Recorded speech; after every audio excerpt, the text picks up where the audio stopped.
नई उम्र के दो थानेदार थे, जिनमें से एक का नाम था अकबर शाह और दूसरे का नाम था तलजा राम। दोनों बहुत बहादुर, दिलेर और निडर थे। दोनों में घनिष्ठ मित्रता थी, इतनी घनिष्ठता कि एक दूसरे के बिना जीना भी अच्छा नहीं लगता था। उनकी तैनाती कहीं भी हो, लेकिन मिलने के लिए समय निकाल ही लेते थे।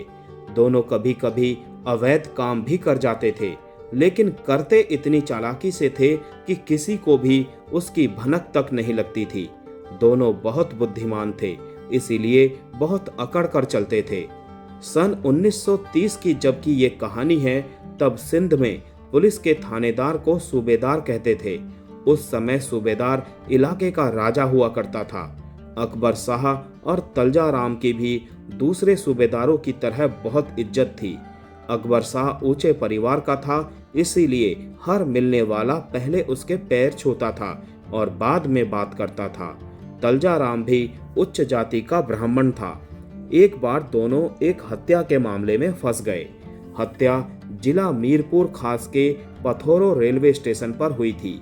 वहीं से कुछ देर पहले अकबर शाह और तलजा राम गाड़ी में सवार हुए थे।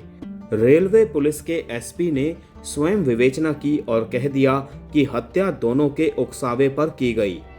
देश की सभी रेलवे लाइन एक दूसरे से जुड़ी हुई थी। फ्रंटियर मेल मुंबई और लाहौर तक आती जाती थी। इसी तरह बीकानेर और जोधपुर से रेलवे की गाड़ियां हैदराबाद और सिंध तक आती जाती थी। एक शाम ऐसी ही एक गाड़ी में अकबर शाह और तलजा राम सवार होने के लिए पथौरो रेलवे स्टेशन पर बड़ी शान बान से आए। जोधपुर से आने वाली गाड़ी जब पथौरो रेलवे स्टेशन पर आकर रुकी तो दोनों झट से फर्स्ट क्लास के डिब्बे में बैठ गए। उन दिनों गाड़ियों में इतनी भीड़ नहीं हुआ करती थी।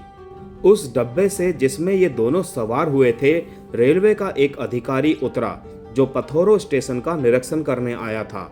जब उसने प्लेटफॉर्म पर भीड़ एकत्र देखी तो स्टेशन मास्टर से पूछा। उसने बताया कि इस इलाके का सूबेदार सफर करने जा रहा है, ये भीड़ उसे छोड़ने आई है। रेलवे का अधिकारी कुछ अनाड़ी किस्म का था। वो रेलवे का कुछ ज्यादा ही हितैषी था। उसे लगा कि पुलिस का एक सूबेदार फर्स्ट क्लास में कैसे यात्रा कर सकता है। उसने टीटी को बुलाकर कहा कि उनके टिकट चेक करे। जब टीटी ने टिकट मांगे तो अकबर शाह, जो इस इलाके का सूबेदार था, उसे अपना अपमान लगा। उसने गुस्से में दोनों टिकट निकालकर टीटी के मुंह पर दे मारे। टिकट सेकंड क्लास के थे।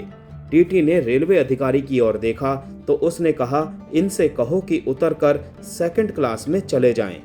अकबर शाह को बहुत गुस्सा आया, लेकिन मजबूरी ये थी कि यह थाना नहीं रेलवे स्टेशन था। इसीलिए उसने तलजा राम को इशारा किया।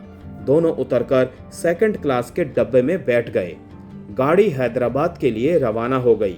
अगली सुबह पुलिस को सूचना मिली कि पथौरो स्टेशन के प्लेटफॉर्म पर जोधपुर से आए रेलवे अधिकारी को किसी ने सोते में कुल्हाड़ियों के घातक वार करके मार डाला है। रेलवे के एसपी मंझे हुए अधिकारी थे। चूंकि हत्या रेलवे स्टेशन की सीमा में हुई थी, इसीलिए विवेचना भी रेलवे पुलिस को करनी थी। मृतक बीकानेर रेलवे का कर्मचारी था। उन लोगों ने शोर मचा दिया, जिससे सिंध की बदनामी होने लगी। जोधपुर रेलवे पुलिस ने हत्यारों का पता बताने वाले को 500 रुपए का इनाम देने की घोषणा कर दी। बीकानेर वाले क्यों पीछे रहते, उन्होंने भी 1000 रुपए के इनाम का ऐलान कर दिया। मामला बहुत नाजुक था, इसीलिए उसकी तफ्तीश स्वयं एसपी ने संभाल ली। वो घटना स्थल पर पहुंचे। उन्होंने घटनास्थल का निरीक्षण किया, गवाहों के बयान लिए। जब उन्हें पता लगा कि मृतक की 2 सूबेदारों से तू मैं हुई थी, तो उन्हें पक्का यकीन हो गया कि हत्या उन दोनों ने ही कराई होगी। वे दोनों सूबेदार थे।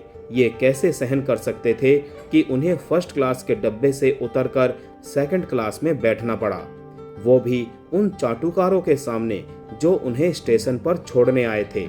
उन दोनों के बारे में ये भी मशहूर था कि ये अपराधी प्रवृत्ति के लोगों से संबंध रखते थे।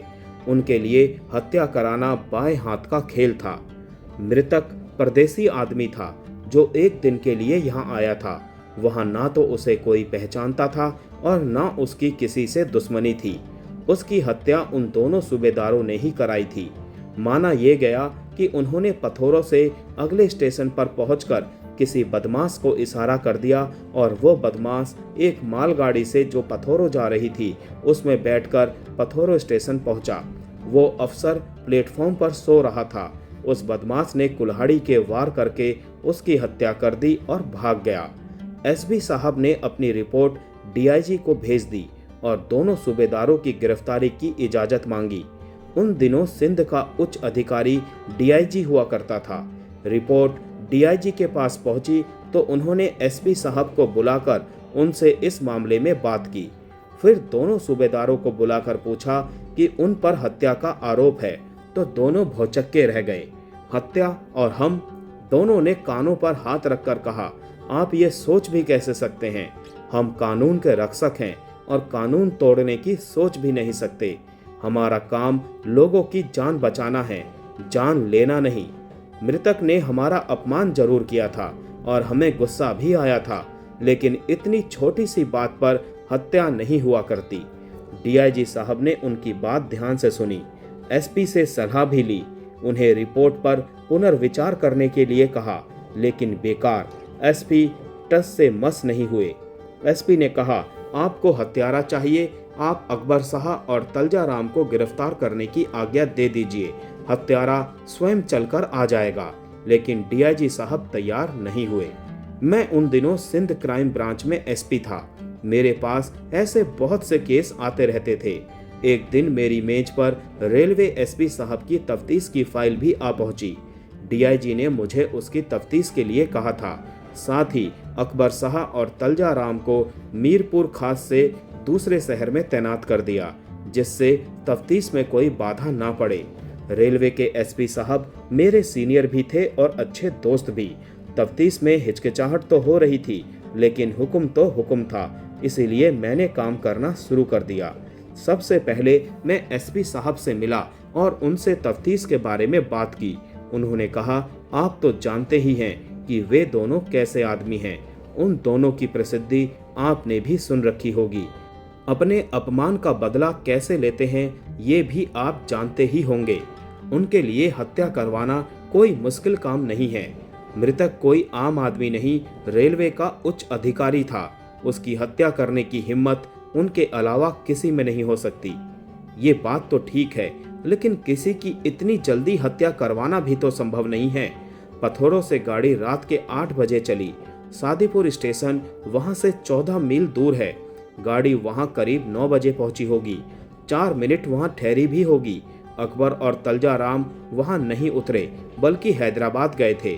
उन्होंने 2-4 मिनट में हत्यारा कैसे तलाश कर लिया, जो वहां से गाड़ी में सवार होकर पथोरो जा पहुंचा। ये सब तो ठीक है, लेकिन सवाल ये है कि फिर हत्या किसने की? वो तो पथोरो पहली बार आया था। वो सीधा साधा इंसान था। उसका ना किसी से लेना देना था, ना झगड़ा ना फसाद। उसका अचानक दुश्मन कैसे पैदा हो गया? जाइए, इन सूबेदारों के अलावा कोई और हत्यारा ढूंढिए। मैं पथोरो जाने के लिए तैयार हुआ। मेरे साथ मेरा अर्दली था। हैदराबाद से पथोरो 105 मील था। मुझे वहां पहुंचने में 5 घंटे लगे। पथोरो स्टेशन दूसरे कस्बों के स्टेशनों जैसा छोटा सा था और वीरान पड़ा था। वहां पहुंचकर स्टेशन के वेटिंग रूम में अपना सामान रखकर मैं स्टेशन मास्टर से मिला। घटनास्थल का निरीक्षण किया। रेलवे एसपी साहब की रिपोर्ट को दोबारा पढ़ा। अपना काम शुरू करने से पहले मैंने एसपी साहब की रिपोर्ट में लिखी खास बातों को देखा और उन पर आगे की कार्रवाई करने का निश्चय किया। उस दिन जिस ट्रेन में मृतक और सूबेदार यात्रा कर रहे थे, वो जोधपुर से हैदराबाद जा रही थी। मृतक पहले से ही उसमें सवार था।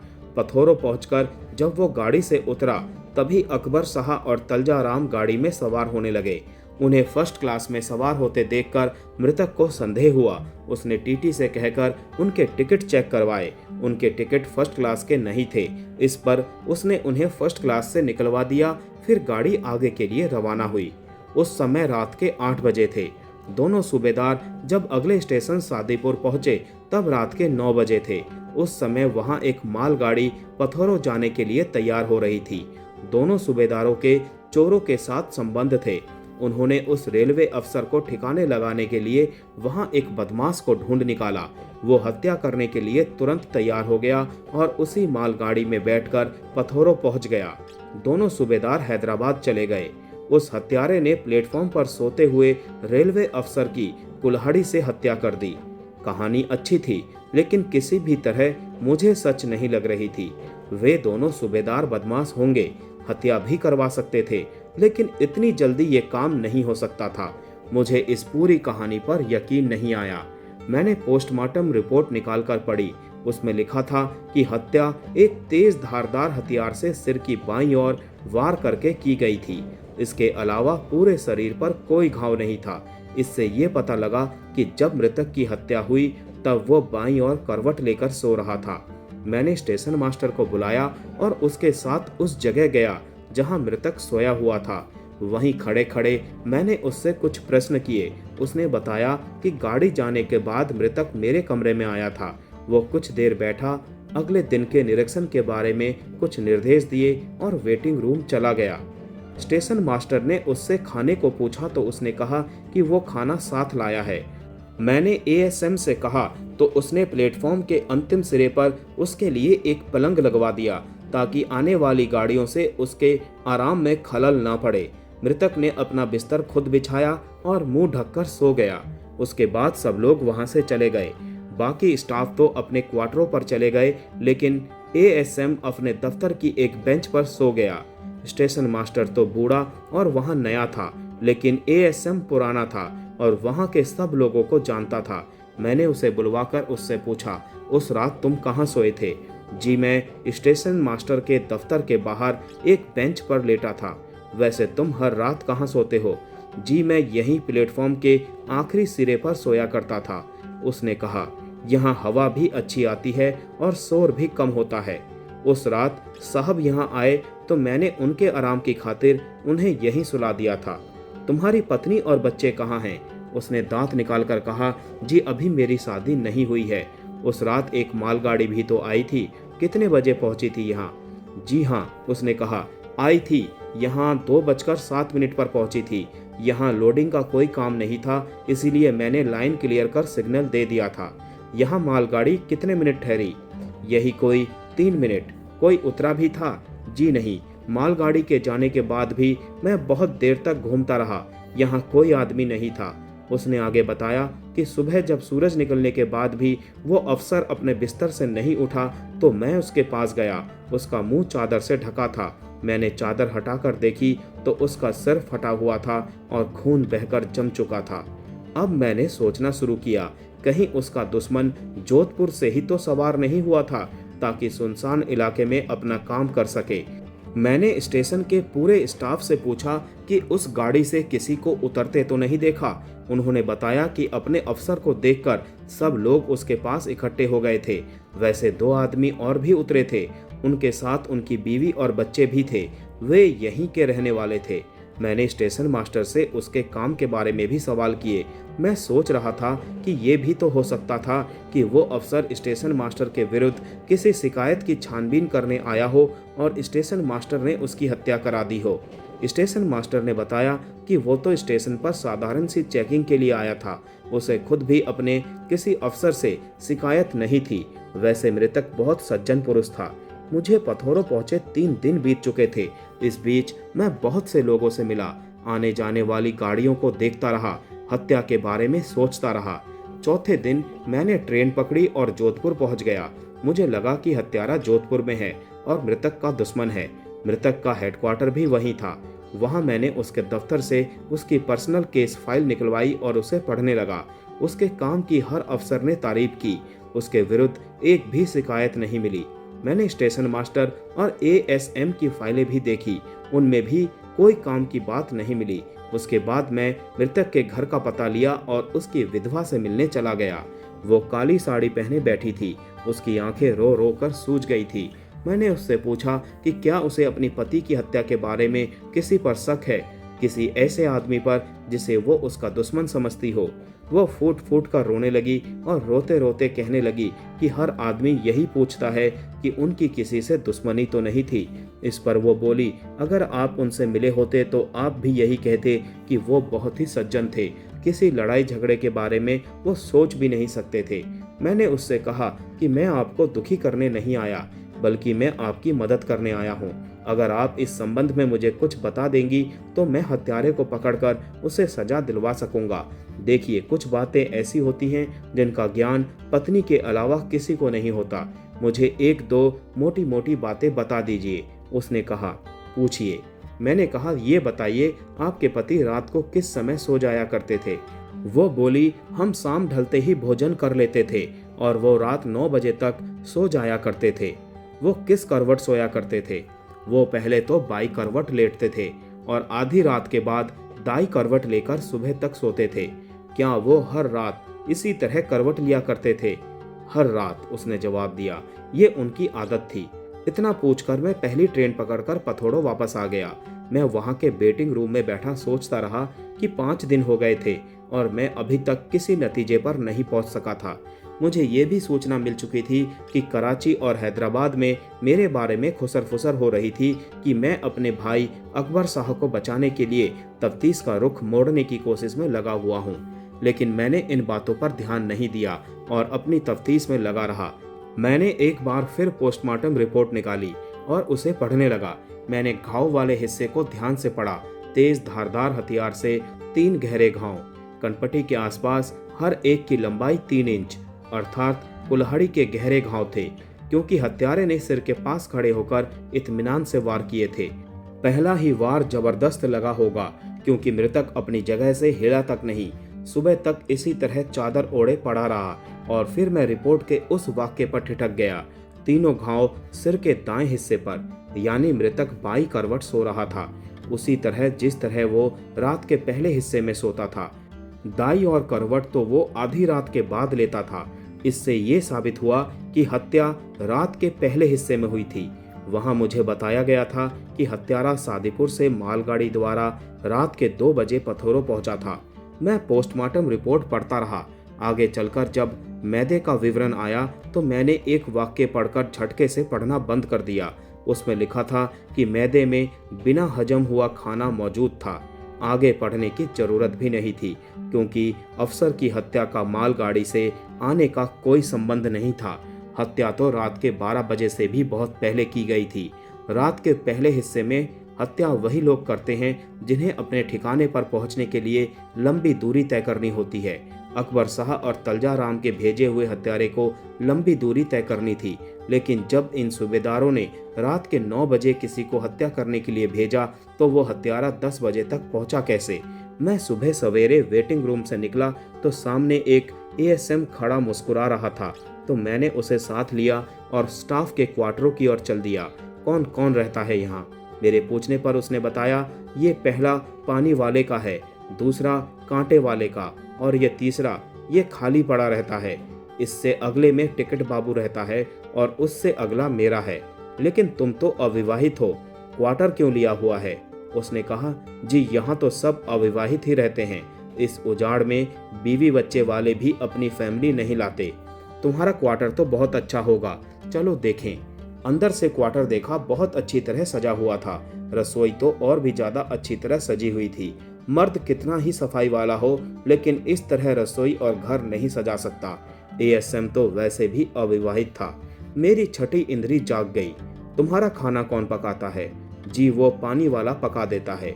मैंने उसका जवाब एक पुलिस वाले की नज़र से उसके चेहरे की ओर देखते हुए सुना।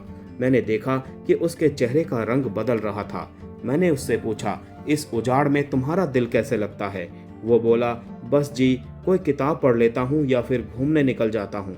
बातें करते करते हम घर से बाहर निकले तो क्वार्टर के सामने कुछ झोपड़ियाँ दिखाई दी। मैंने उससे पूछा, ये किसकी झोपड़ियाँ हैं? जी वे भीलों के झोपड़े हैं। मैंने कहा, चलो चलकर देखते हैं। वहां गए तो झोपड़ियों के पास कुछ बकरियां बंधी थी। हमें देखकर कुत्ते भौंकने लगे। उनकी आवाज सुनकर झोपड़ियों से औरतें निकल आई और हमारी ओर देखने लगी। मैंने झोपड़ियों का चक्कर लगाकर देखा तो वहां औरतें ही औरतें नजर आईं, कोई मर्द नहीं था। मैंने उन औरतों से उनके मर्दों के बारे में पूछा तो उन्होंने बताया कि वे रेगिस्तान की एक जगह में खेतों पर काम करने जाते हैं। तुम्हारे मर्द खेतों पर रहते हैं और तुम? सवाल सुनकर एक औरत बोली, वे वहां और हम यहाँ। तुम क्या काम करती हो? बकरियों का दूध निकालकर रेलवे वालों को बेचते हैं। एक औरत ने एएसएम को देखकर कहा, ये बाबू तो यहाँ भी दूध लेने आ जाते हैं। मैंने उसी औरत से कहा, तुम्हारा आदमी कहाँ है? उसने कहा, बताया था ना, थर पारकर में काम करता है। वो यहाँ कब आता है? 1-2 महीने बाद आता है। उसे आए हुए कितने दिन हो गए? 1 महीने से तो उसने सूरत भी नहीं दिखाई। वो मुस्कुराकर बोली, तुम्हारे आदमी का क्या नाम है? वो कुछ लजा गई। दूसरी औरतों ने बताया, शिवाराम नाम है। मैंने एएसएम का बाजू पकड़ा और उसे स्टेशन पर ले आया। एएसएम का उजाड़ इलाके में क्वार्टर, भीलों की जवान लड़की, वो दूध लेने उनके घर जाता था। निसंदेह वो कोई फरिश्ता नहीं था। उस समय सुबह 7 बजे थे।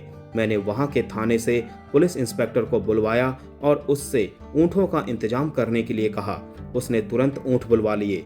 मैं पुलिस इंस्पेक्टर और 2 सिपाहियों को लेकर थर पारकर पर खेतीबाड़ी वाले इलाके में 20 मील लंबा सफर करके पहुंच गया। शाम का समय था। कुछ लोग अब भी खेतों पर काम कर रहे थे। ऊँट रुकवाकर मैं उन लोगों की ओर गया। पुलिस की वर्दी में देखकर वे सब खड़े हो गए। मैंने जाते ही सख्ती से पूछा, तुम में सिवा कौन है? वे सब डर गए थे। फिर धीरे धीरे एक आदमी हमारी ओर आया। मैंने पूछा, तुम हो सिवा? हाँ, मेरा ही नाम सिवा है। उसकी आवाज में जरा भी घबराहट नहीं थी।